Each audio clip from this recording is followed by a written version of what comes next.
welcome to Excuse My Frenemy, the podcast where we talk about some of the big topics in sports and where two fans of rival teams try to put their sports allegiances aside, but will probably fail to do so. Thank you for taking the time to give us a listen. My name is Shawn Brady, and with me, as always, is my co-host, Katie Cabrera. What is going on, KC? What is going on, ladies and gentlemen? Thank you for coming back to us and for listening in. From this past, we got a lot to talk about football. I know football has been the top subject right now, and we're looking forward for next weekend's game, or this weekend's game. Anyways, it's going to be a great football time. So, there's a lot to talk about, a lot of mistakes, and a lot of WTFs. So, let's just jump right into it. Yeah, like Katie said, probably most of this episode is going to be on the NFL playoffs because this was the weekend of either 9 sacks or Aaron Rodgers getting froze out in Lambeau or Cooper Kupp or 13 seconds. I just summed up all 4 games for you guys right there. So, yeah. Without further ado, we'll just dive into the first topic then. Yep. Katie, which of the 4 games, which is clearly the best weekend in football that I can ever remember, let alone for this season, but all 8 teams deserve to win, but only 4 got to go through. But Katie, which game do you want to talk about? I am not going to lie. Let's talk about the Niners beat the Packers. Although I do want to talk about, of course, everybody knows my fiance is a huge Niners fan, so obligation. If my team does not make it, I have to cheer her on. However, if I had to talk about another team, it would definitely be the Bucks versus Rams, because what the F? Tom Brady, goodbye. But anyways, let's get back to the Niners and Packers. Let me tell you, 13-10, and let me tell you, that game was clenching, very clenching the whole entire time. You could definitely tell that a lot of Packers felt very confident that they were going to take this away. They had all set. They were ready to go. And let me tell you, the Niners did not start off with a great start. It was a lot of defense coming, letting them through the game, leading on with Aaron Rodgers throwing a good toss and scoring touchdowns. However, there is one thing that I continue to watch continuously throughout the playoffs. And tell me if I'm wrong, Brady. Tell me if I'm completely wrong, is that a lot of these teams are making simple mistakes that causes them the game last minute. This is just an ongoing thing, and this is what happened to the Packers. The Packers, they're going for a field kick. Is it a field kick? No, not a field kick. I'm sorry, not a field kick, but they're kicking it off to the other side. Kickoff. The kickoff. Thank you. The kickoff, and it's completely lost in the air. They're scrambling around and looking for it, and all you see is... Oh, sorry. My bad. Not a kickoff. A punt. A punt. A punt. It was just they blocked the punt. Okay. It just completely went left. And all you see is they're all scrambling to find this ball, and it just lands right in front of the Niners, and they just took off to the field goal to touchdown. And that's what saved their asses. So, Brady, give me a little comment on that, because I know you texted me right away when that happened. Well, yeah, the Packers, if they had a weakness all season, was theoretically their special teams, and the Niners were pretty good at the special teams for most of the year. So it was one of those moments that I was shocked, but the more I thought about it, I shouldn't have been shocked. But that was after I texted you, because the fact of you're ahead in a playoff game and you give up a blocked punt for a touchdown to tie it is unheard of. And to the point you were trying to make earlier, the point I thought you were kind of starting to allude to at the beginning, is at the end of the first half, they also blocked the field goal. So they had 2 block kicks in that game. So it was nuts. And what made it even more fascinating, like you said, it looked bad early. First possession of the game, Green Bay goes down there, scores a touchdown, and looked dominating. Katie, they scored 3 points the rest of the whole damn game.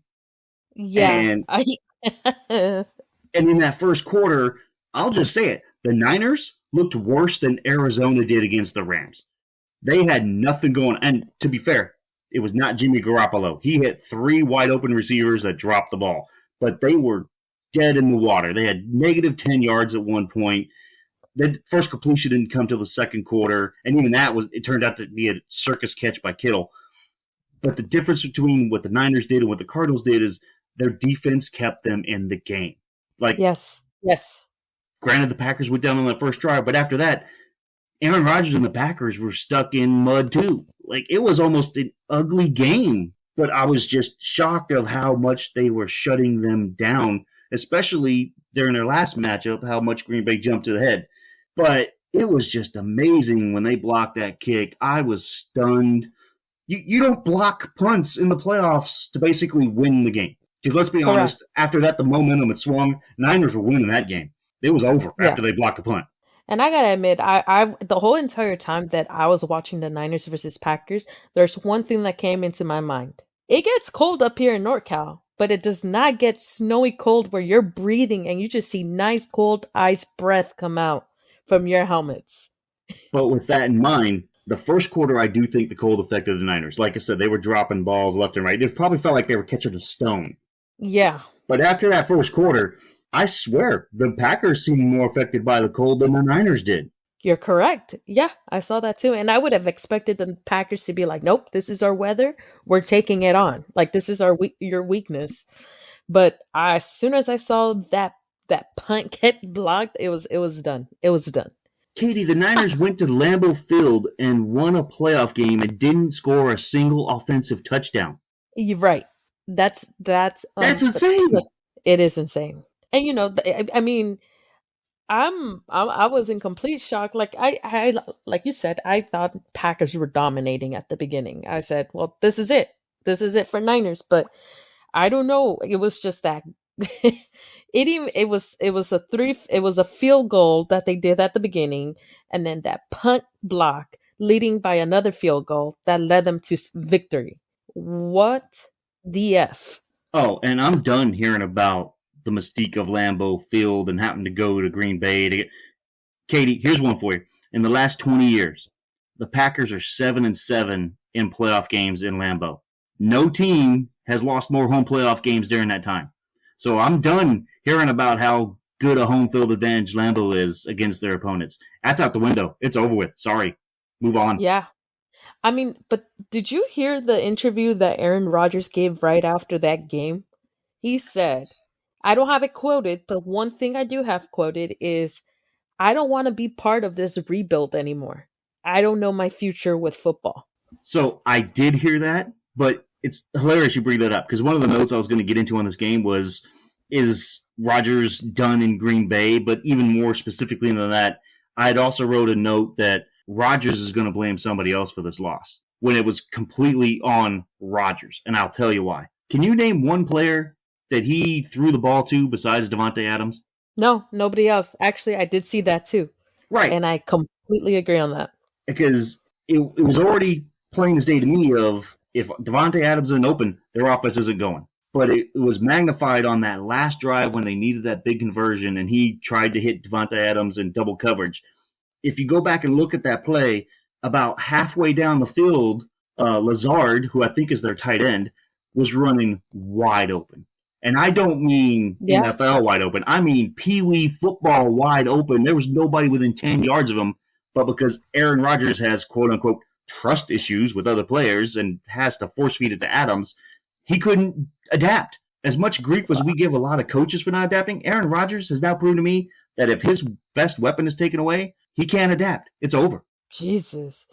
So my question to that leading on to is, what is the future like for Garoppolo? That is going to be the golden question. Because we said if they win a couple playoff games, I could see him bringing them back. Awkward is all I could say. Yeah, because on all honesty, like, I've been watching them. I've never really paid attention until recently, but he's not He's not the most amazing quarterback ever, but he also has making playing playoff mistakes that easily could have turned the game over real quick.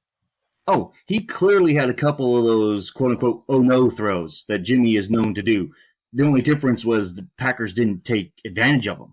Correct. That's the difference. The throws that the mistakes that he makes was still there. Now, I will say this. At the beginning of the game, it wasn't on Jimmy. His wide receivers and the tight end were letting him down. Like I said, they dropped balls like you wouldn't believe in the beginning. It was insane. But he still had one or two throws where, like, yep, there's Jimmy. Yeah. And they could have been easily intercepted But it's just like you said. It just looked like the Packers were being affected by their own environment. So, I mean, that game was a huge WTF. Well, the only thing I can say to close it out is I don't want to hear how great Aaron Rodgers is anymore No. because you can't blame this on the GM. They gave him weapons. He just wasn't using them. And he wasn't in the greatest of all time discussion because from all intents and purposes, everybody I've ever heard of, it's either been Brady or Montana. But he's always been in that like 1A tier right underneath those two. I don't even think he's in that tier anymore because Brady, Montana, Manning, I could name Steve Young. I could go list quarterbacks 20 deep that I could say did more with less talent. Sorry. Yeah. For God's sakes, Tom Brady one time, his best receiver was a guy whose last name was Hogan. I can't even remember his first name. Did I tell you how bad it was for him one point? And he was still winning games. So, Aaron Rodgers, wherever you're going, I guess Godspeed because you ain't going to have any more talent than you got in Green Bay. Good luck. Yeah, and drop the daddy issues. Trust me, you got to trust your team in order to win. I got to tell you, Brady, one of the funniest memes was they showed a little clip where Aaron Rodgers said, the Niners are going to regret not drafting me. And it showed Garoppolo slowly sliding down those, the glasses and said, nah, man, we good. Oh, yeah, he's 0-4 against the Niners in the playoffs. I don't think they're bitter one bit. Sorry. No. Although, I will say this. If he was on the Niners, they probably would be an awesome team. Just saying. Anyways, right. Brady, tell me what you got. Okay. My game that I'm going to talk about is I'm going to skip all the other games that happened. I mean, like you said, Bucks almost came back. Rams almost blew the lead, but it ended up not happening, blah, blah, blah. And the Bengals, I thought they were going to be the team I was going to talk about. It was all good. They're the feel-good story. First time since 1988 getting to where they're at. Cool. All proud. But we have to talk about the Chiefs and Bills.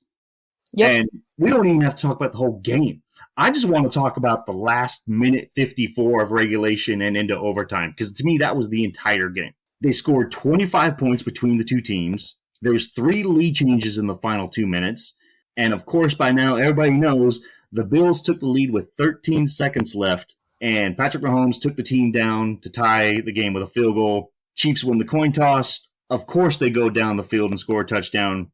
Game is over, but it was insane. Katie, my sister-in-law is in town, and she knows very little about football. I just showed her the highlights of the last minute 54, and even she was going, oh, my God. So people don't even really know a lot about football were impressed with what happened. Yeah. But I found it refreshing for a couple reasons. One, it was nice to see what a team could do with 13 seconds, because I know of another particular team that couldn't do anything in 14 seconds. That's hilarious to me. 2, Patrick Mahomes and Josh Allen are now officially the new Tom Brady versus Peyton Manning. It is on. Yes. I have heard so many memes about this. Oh, like as the game was going on back and forth, I sent out a tweet of this little Spider-Man meme where they're pointing at each other. I was like, this is Mahomes and Allen right now. Yeah. And that was after like the first 2 touchdowns. They scored like 2 more after that. This was insane, Katie. Both quarterbacks combined for a 74% completion percentage. Both quarterbacks led their team in rushing yards. Kansas City now becomes the first team to host 4 consecutive conference title games. And I'm sorry, I don't really give a damn about changing the overtime rules because the Bills had the lead with 13 seconds. But as soon as they scored, I asked that question, is that enough time? I kind of said the tongue-in-cheek because I was like, yeah, it's going to take a trick play. But damn, it was more than enough time. They were efficient. Yeah, it was insane. I got to admit, I saw the last few. I didn't completely watch the game on this one, but the overtime, it was that killed me. I was like, what the hell just happened? Oh, whichever team won the coin toss was going to go down the field and score a touchdown because both defenses at that point had to have been gassed. It was over. And a lot of people are saying that means we got to change the overtime rules. I'm not real big on that because, like I said, the Bills had to lead with 13 seconds. 13 seconds. Dak Prescott ran a quarterback draw and it took longer than 14 seconds, and yet you give up a field goal in 13 seconds. Yeah. As painful as I feel for Bills fans, that's got to be the most gut-wrenching part is 13 seconds. Yeah. Oh, yeah. But we shouldn't have been surprised because these quarterbacks, they threw for a combined 700 yards and like 7 touchdowns. This was insane. Right. But here's one feel good thing, because leave it to Kansas City and Bills, and this is another aspect of this rivalry. Like, it's almost like a friendly rivalry because Brady and Manning, there was respect there, but it wasn't always friendly, especially like with the fan bases. But with the Bills and the Chiefs, at least so far anyway, it seems not only to be respectful but very friendly. Now, I'll give you the perfect example, Katie, because I saw this today. Did you know that Kansas City fans, so this is the Chiefs fans, they're the team that won, that they started this donation collection that were made in $13 increments to honor the 13 seconds, but all the donations went to a children's hospital in Buffalo. Oh, wow. And they ended up raising, I don't know which one it was because the story had 2 different amounts in there, but it's either $178,000 or $255,000. I'm willing to believe it's $255 because that was actually in the story rather than the headline. But even if it's the 178, that's impressive. Wow. That is completely insane. That's what you call taking a sad moment and turn it into a positive. Into a very glorified positive, so I give it up to them. That's good sportsmanship, one, and that's just how you know that game was from heart. So that's amazing. Well, because the Bills fans have a history of doing this. I want to say when Josh Allen's grandmother passed away, they did something similar with $17 increments because he wears 17. And Right. so they did money for hospitals and donations. So the Chiefs fans knew that the Bills fans did this. So they wanted to kind of do that to like honor how, not only how great the game was, but how honored Bills fans are. But I also think they kind of felt bad. Right. Because if you're a Chiefs fan, I'm ecstatic. But at the same time, I was like, oh my God, to be a Bills fan has got to be a nightmare right now. Jeez. Enough looking in the past, Katie. Here we go. The first game. The Bengals are going to go into Arrowhead to play the Chiefs. The Chiefs won a Week 17 game, 34-31 in another shootout. Katie, who you got? I'm going to be completely honest with you. I believe that we're going to be agreeing a lot with these last two. So let's give it our best hope right now, and it's going to be the Chiefs. I agree. As much as I would like to see the Bengals, it's the feel-good story. It's kind of like the, hey, good job, kudos. Now reality kicks in. Yep. I'm just saying. We're going to be agreeing. But next game, and I think this is the big game that me and you need to pick right here for many, many reasons. So many storylines. The San Francisco 49ers are going down to L.A. to play the Rams. The Niners won both regular season matchups, but as you always know, it's hard to beat a team 3 times in 1 year. So, yeah. Katie, I know you got fiance loyalty. I know you got Southern Cal loyalty. So, which one trumps the other, and who are you going with? Putting heart aside and using my head for once, I will say the Niners. I want to hear your vote on this before I start to reasons why. I got the Rams. And for a change, it is both heart and head. Okay. The head part of it is, I think the fact, I know they almost blew that game against Tom Brady and the Bucs, but that last drive, they did something there that they really haven't done all year. I don't think they thought they were capable of doing that, and that is big play, crunch time, execute well, and get the job done. They've done it middle of the game, but a lot of their late games, they haven't executed very well. Like, correct. And that's been Matt Stafford's MO since Detroit. But last week showed me something. I think they built a lot of confidence. I think them blowing them out initially, they kind of like let their foot off the gas, whether they realized it or not, because they'll never admit that. But when they had to turn it back on, they were able to. So I think that gives them a lot of confidence. And to be honest with you, I just think they're pissed off that they keep losing to the Niners. The heart aspect of it, I was cheering for the Niners to beat the Packers because I didn't want Aaron Rodgers to win. And that is you just... You and I both. Exactly. You and I both. Because this year he somehow has turned into a jackass. So yes. I was cheering for the Niners. a one-time only event. And I really don't want the Rams to win either. But if I had to pick one, I'd rather have the Rams win, because if I hear the Niners win, that's all I'm going to hear about from now to the end of time living in the Bay Area.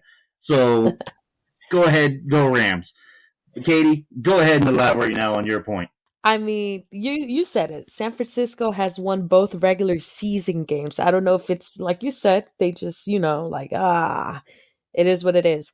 But I mean, when they first got here, it was the day of Veterans Day. So we had, we had support down there and stuff. And I'm gonna be completely honest with you. A lot of ESPN, Fox 11, a lot of reporters were like, LA Rams, they've been looking good this season. We're about to take on the Niners today, and the Niners are gonna probably have the biggest loss against the Rams. Wrong. And they were completely wrong, not once, but twice. So I believe that the Niners are going to take this. However, someone did say something to me that kind of was like, I see that, but I don't see that. Is that, do you think the last two losses for the LA Rams will be enough revenge that they are so eager to get back at the Niners? I say yes, but I also say no. LA's being LA. And let me tell you, baby, SoCal and NorCal are only 5 hours from each other, but it's still California. So coming back to you, we play in the same weather all year long. We practice in it. We do everything in it. So this is home, either way you want to put it, up here or back down there. So at the end of the day, I think it's going to be one of the closest playoff games. However, I think Niners are going to take it. And I mean, there's been so much talk. I mean, let's go back to the beginning that LA Rams was only selling their tickets to only SoCal residents. Oh yeah, I heard that. That's ridiculous. You heard that? I was like, do not be petty like that. Do not start the pettiness. Let football be football for once. That was So embarrassing when I read that it article. I was. was like, are you kidding me? Like, I couldn't Well, believe that. That was insane. and the worst part is that that's embarrassing enough. The most embarrassing part is, I gotta say it, like you would think, hey, LA, SoCal people are gonna be like, that's my home team. I'm going to the game. Tickets are so, how we say it nowadays, stupid expensive that people were like, no, I'll just watch this from home and barbecue at home. So they needed to sell tickets in order to make their money. So they're like, okay, we already did our sale. We're going to go now and accept Niner family or whoever that want to come down here to watch the game. They just don't want the repetition of Niners taking over an LA stadium. So what do you think? Well, that's pretty funny, because if they were worried about making the tickets so expensive that only LA residents could afford them, I think they underestimated the cost of living in the Bay Area. It costs more to live up here than it does down there. So by raising ticket prices, you're actually giving the away team the advantage. Right, right. It's like, damn, did you see that the market has gone up? Have you seen of what NorCal has been? Exactly. So I agree with you. So this is going to be a really good game. I'm definitely expecting to see the Niners take it, though. And don't get me wrong, I do think it's going to be a close game. I'm not saying it's going to be a rout by any stretch of the imagination, but the first matchup of the season, I do think the Niners caught the Rams off guard. I think the Rams were kind of a little thinking too much of themselves, so to speak. And the Niners just like sucker punched them and got away with it. And then it was over before they realized what happened. The second game, I narrowed it down to, it was a game that the Niners needed, but it was a game that the Rams wanted.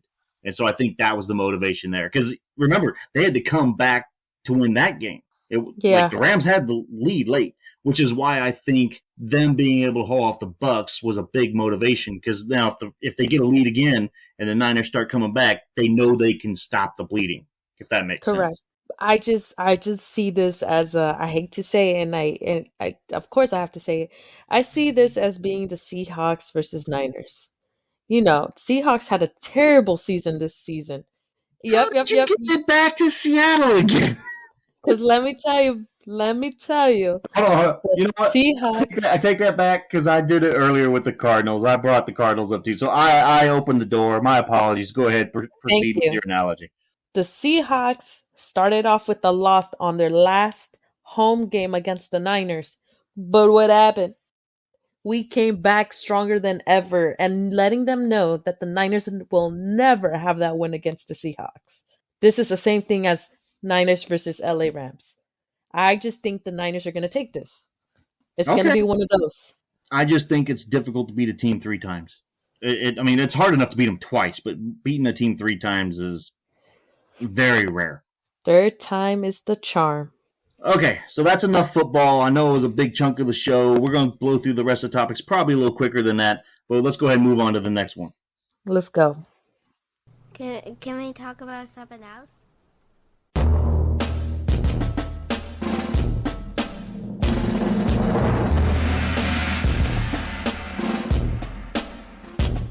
So the next topic we're going to get into is a big one that I think it has been becoming more and more of a popular topic as time progresses. I mean, we're in a new time. So let's start off. The NCAA, they just recently announced that a policy was going to be changed for transgender athletes. I mean, this is huge. We're moving on, we're moving into the future now, and this is a huge thing that has to become a huge topic. So, Brady, I mean, give us the back brief of this. Okay, yeah, the short version is they're changed a policy that basically says that each sports national governing body is going to determine the eligibility for transgender athletes. Before, the policy was uniform across the board for all sports. It was the same for everywhere. So I could see, I don't obviously know every national governing body's policy on this. So I imagine some of these policies are probably more stricter than what NCAA had. I imagine some are probably more lenient. But I do know that, like you said, this comes at a time where this is a big topic of discussion. And I think it's really brought to the forefront because of the University of Pennsylvania swimmer Leah Thomas, which I hope I'm saying her name right, because I've only read her name in articles. I haven't actually seen any of her footage yet, so I think it's pronounced Leah Thomas. She has set the top times in the country in both 200 and 500 yard women's freestyle, and a lot of people are basically complaining, saying she has an unfair advantage over the other female athletes that were naturally born female, so to speak. So for her to compete in the national championships now, her and all other transgender athletes are going to have to be in compliance with USA Swimming's criteria, which requires testing, I think, 4 weeks out. I think there's basing their testosterone levels. It gets into a lot of weeds that I don't fully understand, but I definitely want to make sure we talk on this topic because it is a big deal that they're changing it. But Katie, go ahead. What are your thoughts? Honestly, Bertie, it's just like you said, this is a huge topic. We're in a whole new time. This is not uniform all across the board anymore. This is an open time where it's open mind.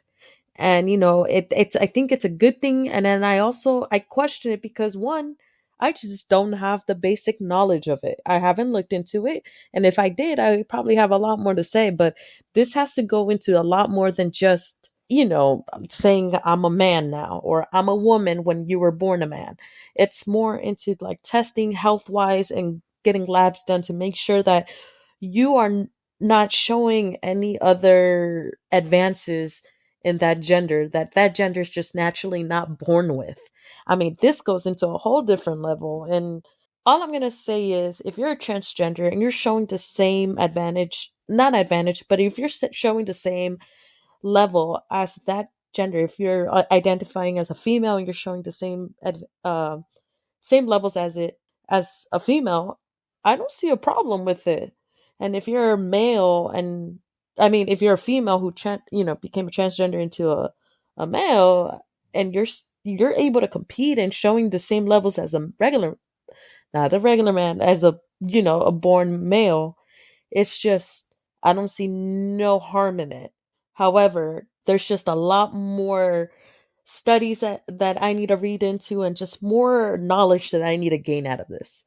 Right. I'm kind of with you. I'm not going to lie. I'm probably 60-40 on this topic because, like you said, if the testing shows that they're competing with the same testosterone levels that a natural born female has, then yeah, I really don't have any problem with it. But on the flip side, I guess I have a little bit of a problem when a person who was born a male enters into a female sport. And I only say that because, generally speaking, men are bigger, faster, stronger than our female counterparts. And I know there are exceptions to that rule, but generally speaking, I think that's the norm. And the part that I'm struggling with is I compare it to like lifting weights versus natural body weight exercises. And what I mean by that is if you lift a lot of weights, the rap is as soon as you start or stop lifting weights, all your strength, power, and tone kind of goes away fast. It's almost like once you stop, the air gets let out of the balloon. Whereas natural body weights like push-ups or pull-ups, that exercise kind of sticks with you more because there's nothing artificial about it. It's just your body weight. And the reason I bring that up is because to me, this is kind of in that same realm of if I have been a male my whole life up until I've been in college and kind of worked out, carried my life as a male, like I got to help lift the hefty boxes, so to speak. That I think has more of a carryover than just all of a sudden saying, hey, I want to become a female. And now because my testosterone levels are lower, doesn't necessarily mean I lost all that natural strength I built up over all those years of my life. I know I'm probably not making any sense. To be fair, the flip side, a female athlete who wants to transition to male and competing, zero problems with because there is clearly no physical advantage the other way around. Sorry, that's just the fact. But the other way around, I do have, I guess, a problem's not the right word, maybe more of concern of I just think physically it doesn't quite add up. Like you said, I'm not an expert on this. I would have to read up on all the testosterone policy testing. But I just find it really coincidental that transgender woman is now dominating NCAA swimming. Did that Yeah, make any no, sense? it completely adds up. I mean, I'll a perfect example is me and my brother. My brother tells me all the time, "You're a naturally strong woman," but that's because you have trained yourself to be like that. But like to say that we just it's to say like my brother were to be like, hey, like it's just I don't know. I don't know. I don't like it's hard to make sense out of it what I'm trying to say with it, but it's just there I just need more knowledge on this. And I just need more knowledge on the testing, on how this is all adding up because there's just natural strengths that carry over no matter if you decide to do this or not. If you want to be transgender, cool. If a woman wants to be transgender, she has to work up her muscles in order to be the physical fitness of a man that they naturally bring on. But for a man to transgender to a woman, they're naturally just going to bring that power that they are born with over to the woman's side. It's just you can't get rid of it. And it's kind of like I don't know if I make sense with this. It's kind of like the gym saying is like you could work out, but the moment you stop, you lose the muscle, right? You don't lose the power. You have the power. It might turn into a little blubber, but at the end of the day, if you were to work out again, you'll rebuild the muscle, but you'll always have that power because you know what you're capable of. But it's just I need to gain more knowledge on this. It's a lot more than that. It's a lot more than just saying I believe this, I believe that. It's more of show me the studies. Right. Okay.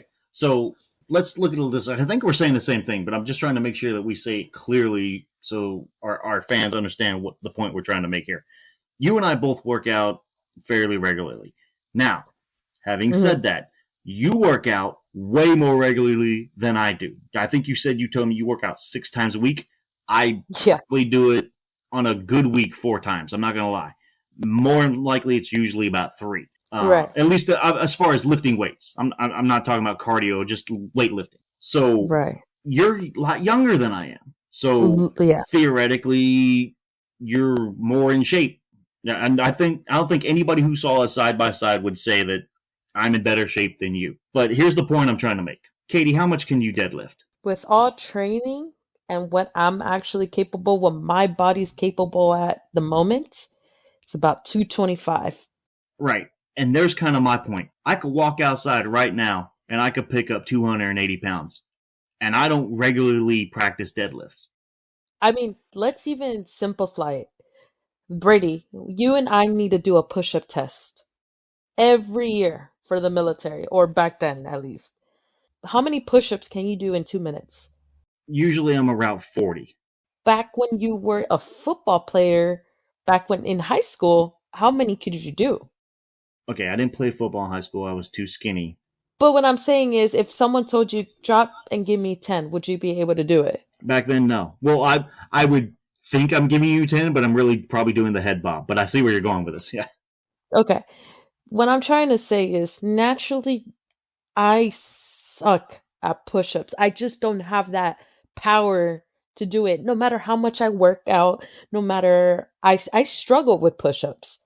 And it's not because it's my form, or it's just I can't lift myself. It's more of I just need to practice them, or else I lose it.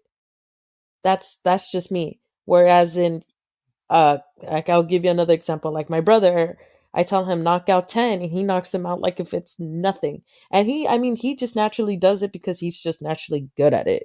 And and more to your point, because when I told you 40, that was any time of the year, pretty much. When we would come up to our physical test time, I'm obviously working on it more. I would do right. 50 during the test because I built up for it. But like right. 3 months after I did the test, I could probably do 40. Yeah. So, but that's your point. Right. And it's like you said, if our viewers could see us side by side, it's like, okay, like you can see she's younger. She goes to the gym a lot, but that does not mean I'm good at the gym. I have to work for that. It's just naturally I'm not that. I wasn't built for that. And it's and sorry, I didn't mean to talk over you, but I guess that's the point is, like, I'm older, you're younger, you work out more often than I do, but yet when it comes to actual raw data, and time is a factor in raw data when it comes to college events. Yeah. Male athletes, to be blunt, don't have to try as hard to get to the same level where a female athlete would have to work her ass off to get to. Right. It's just naturally like that. So, I mean, at the end of the day, I think what we both want to say is we have no problem with transgenders trying to compete, with the competition. If they're putting in the work and the effort and, results are showing that it's all the same and equal, why not? But like we said, we don't have that proper knowledge to fully agree and go forward with it. The more the results come in, the studies come in, the data comes in, that's when we're more confident to say, what is it? What is the issue? I see no issue. But as of right now, without knowledge, I cannot fully commit to that.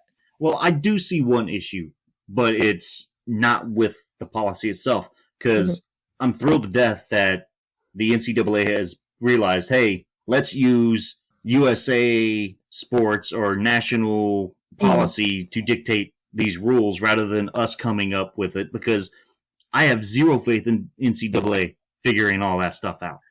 So the one issue I have is I have no idea how the NCAA is even going to monitor this as a entity smart enough to adapt to all the different policies that are going to be out there. And I think they're going to find a way to screw this up, period.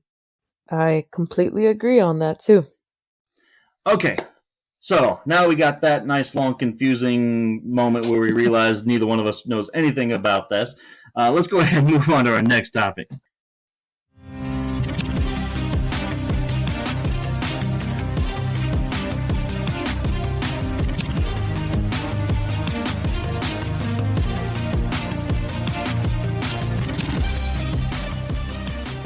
Okay, our next topic is the Winter Olympics, which is set to take place February 4th through the 20th in Beijing, China. Now, we know there won't be any fans in attendance. They're doing the whole bubble concept, kind of like what the NBA did last season, to where you're restricted certain areas, nobody in or out.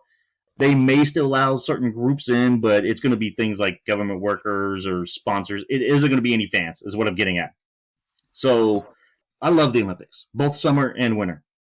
And the reason I love the Olympics is, Katie, do you know about ESPN 8, the Ocho from dodgeball? Yes. Okay. With like the obscure sports. Yeah. Yes. I personally feel this is as close as we get to ESPN 8, the Ocho, every 4 years. Because I find myself watching sporting events that I wouldn't be caught dead watching if it wasn't fact it's an Olympic sport. Perfect example, curling. I could watch a grand total of 0 minutes of curling outside the Olympics. But when it's on, I can't get enough of that. Don't ask me why. It's basically sweeping ice, but it's just the physics in it just impresses me.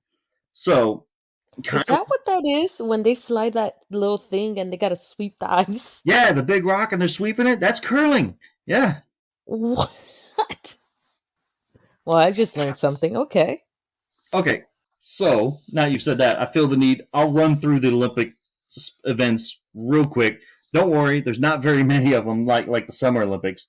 But in alphabetical order, they are alpine skiing, the biathlon, the bobsled, the cross country skiing, curling, figure skating, freestyle skiing, ice hockey, which, by the way, there's no NHL players this year due to COVID, the luge, the Nordic combined, short track speed skating, the skeleton, ski jumping, snowboarding, and speed skating. Speed skating. I almost got through and I messed it up at the end. But anyway, so Katie, I don't know how big of an Olympic fan you are, but what, if any, of these events are you looking forward to? I love snowboarding. I've never been snowboarding. I dream of snowboarding. So snowboarding it is for me. I mean, I'm odd about the curling, but it's snowboarding for me. I just think it's so cool of like them doing tricks and all that, but snowboarding's awesome and it's honestly, if you're able to manage to have balance on your feet on ice, anything with ice, I kudos to you. I agree. The ice is the great equalizer in us all, and I am not worthy. So my answer is a little simpler. That I like all the fast sliding down a tube events. What I mean, like the bobsled, the luge, Yeah. and the skeleton. The skeleton is by far, I think, the coolest event because it also looks like it's the craziest event. And that basically is a luge, but you're going down head first. Who thought when they were coming up with the sport that, hey, instead of going down feet first, let's go down head first? Who thought of that idea? I don't know, but they probably thought once they hit impact, it's like their soul leaving or their skeleton leaving them. So I don't know. I just tried to make something of a corny joke. Oh God, who am I? No, I get it because it's weird. The first time I saw it, I didn't realize that they turned around at all. So when I first I thought it was a mistake. I thought, oh my God, that guy messed up. He's supposed to be going feet first. No, it turned out it's an actual sport. And I was stunned. I was like, who thinks it's a good idea to go down the tube head first? It's like going down the water slide of the water park head first. Why would you ever do that? Yeah. So, but I do want to give a little shout out to another event I enjoy. And we were talking about this before we started doing this, and that's the biathlon. And the reason I like it is because they're skiing. It's almost like cross country skiing. They are going up and down hills, but they're basically doing laps. And at the end of each lap, they have to stop and lay down and shoot rifles at a target that's the size of a quarter. Now, I like shooting. Dare I say, I think I'm a good shooter. I have never once had to try to shoot after basically running a couple miles because that's what they're doing. I have no idea how they get their heart rate low enough to focus to hit a target the size of a quarter after basically doing a mini marathon on skis. I I completely agree with you. It takes talent and it takes a lot of discipline on the body. It's kind of like that yoga thing or like I don't know what it was, but you need to learn how to control your heart rate to coming back down. But I always thought that was in movies, but I guess not. And like I said, you taught me something new. Hey, I taught somebody something. I'm a smart guy. However, I gotta give something. I didn't know we could pick more than one. So I'm gonna pick about one more, and that's gonna be figure skating. I have always been in awe on how people can how they can skate on ice and be able to do these insane twirls that spin them around like 20 times within 2 seconds. I just don't know how you're able to pull or capable of just skiing straight on again. I just find it so awing about seeing ski skaters. I said that wrong, but ice skaters like just skate at all. So kudos to them. Oh yeah, it's gymnastics on ice. Yeah, on steroids. That's how I like to say it. But yeah, Now, the individual figure skating, I'm kind of meh on. Like, okay, it's nice. The ones that actually might catch myself watching is the partner figure skating, where yeah, they're synchronized doing their tricks, and the ones that always impress me is when the guy just picks up the gal and throws her God knows how far, and she just lands on one leg and is all graceful. I was like, how? yeah, they throw them like if they don't weigh anything. Well, to be fair, they probably don't, because if you look at some of their body builds, the skates look bigger than the rest of their body. So, well, it's like a jockey. The smaller you are, the better, because you're lighter on the horse. So, I guess the smaller you are figure skating, the easier you are to be thrown by your partner. So, I agree. okay, that was a quick through the Olympics. Go USA, bring home the gold. But now let's go ahead and move on to our final topic.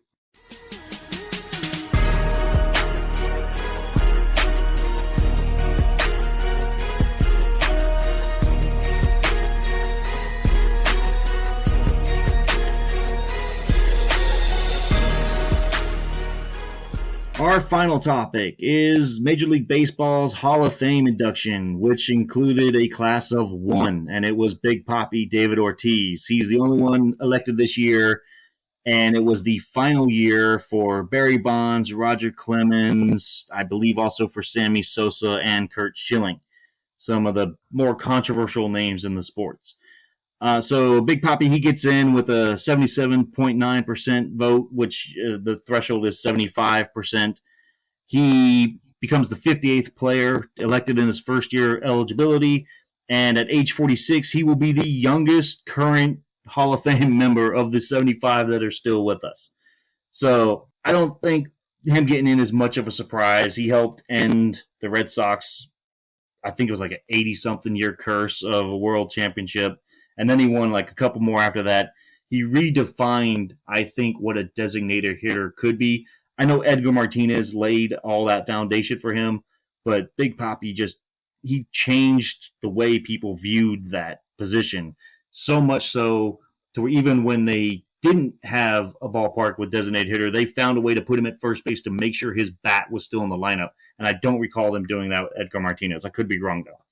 So, Katie, before we dive into some of the people that were left out, what are your thoughts on Big Papi getting in? The only one that did make it through was because he played fair. Otherwise, if the others might have not taken the steroids and was a scumbag always on the news, then it'd probably be that they would be a good candidate as well to be on the lockout. But I guess, don't do drugs, kids. Don't do drugs. Well, he's not squeaky clean, to be fully honest with you, because he did have one PED suspicion.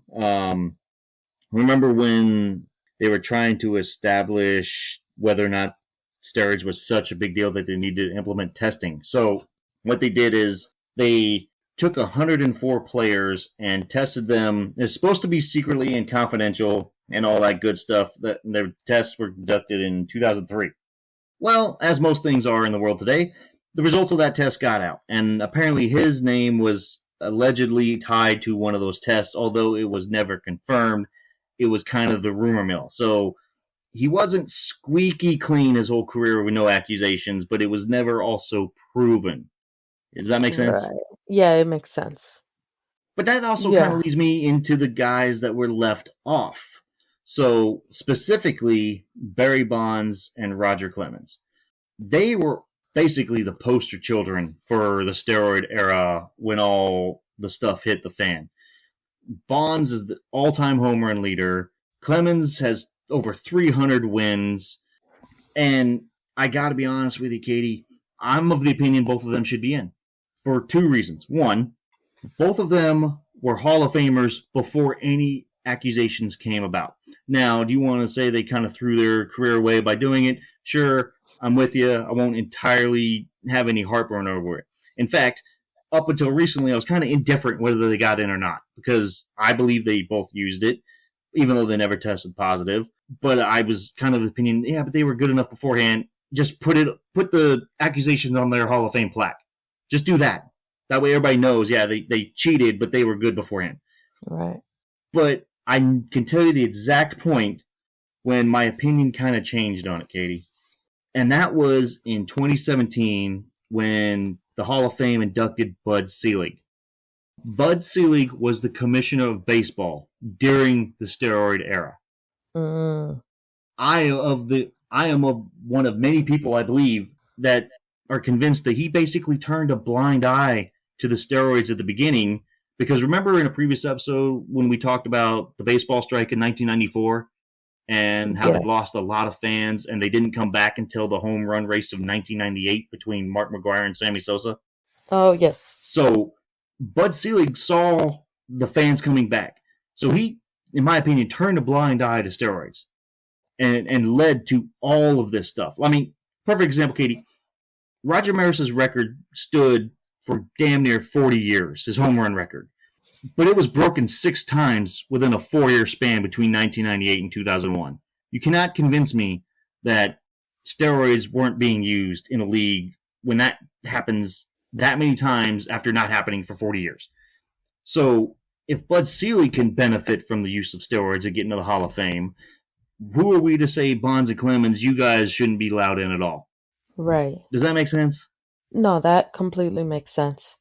Now, for Sammy Sosa, I have a very different opinion because he not only was using steroids, allegedly, actually I think he tested positive, but he also was caught with corked bats. So he was cheating in more than one way. And the other point I have with him is before the accusations of steroids came into play, he was not a Hall of Fame player like Bonds and Clemens were. He was a good, if not average player. And after 98, all of a sudden took off. Right. And Schilling, look, Kurt Schilling, he gave my Diamondbacks a title in 01, but he's a jerk. Like, he shot himself in the foot. He was probably going to... Katie, at one point, he shared a meme that basically compared Muslims to Nazis. Jesus. I mean, and that's just one of many. I have a whole list here in front of me that I didn't realize this many things had gone on.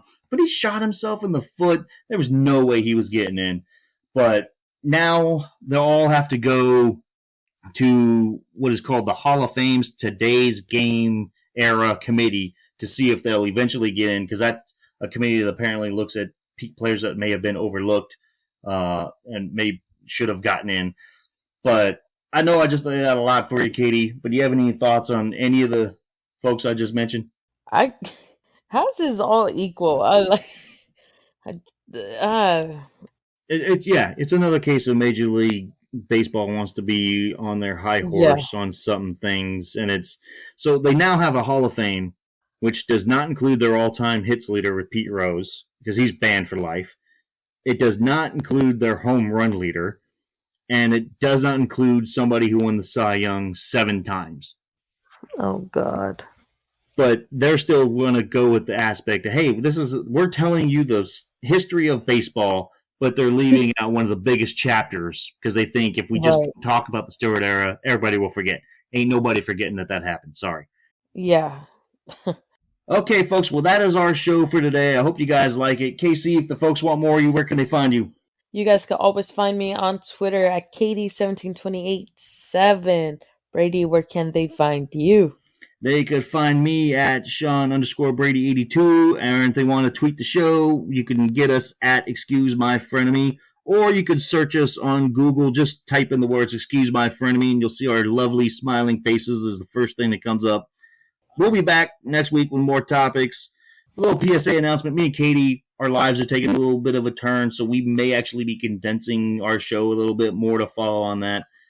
We may go from 4 topics to 2, but just so you guys know, if you think our shows are too long, don't worry, we're cutting it down here pretty soon. So, all right, guys. What do you say we do it again next week? You got it. See you guys next week.